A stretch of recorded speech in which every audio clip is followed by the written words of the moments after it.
يا نفس إن لم تظفري لا تجزعي.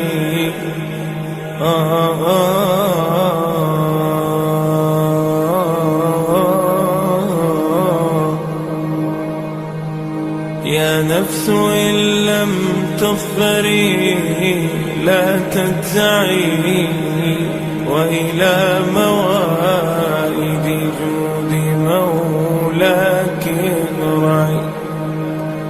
يا نفس إن لم تظفري لا تجزعي،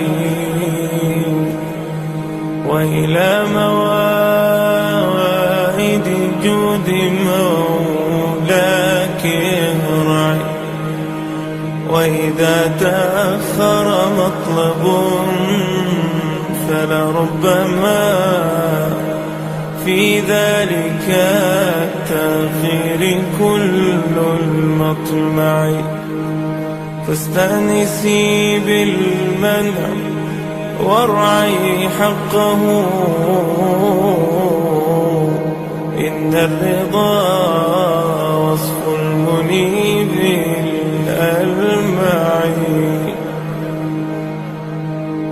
وإذا بدا من ناطق الوجدان ما يدعوك للياس الذميم الأشنع، فاستيقظي من نومة الغفلات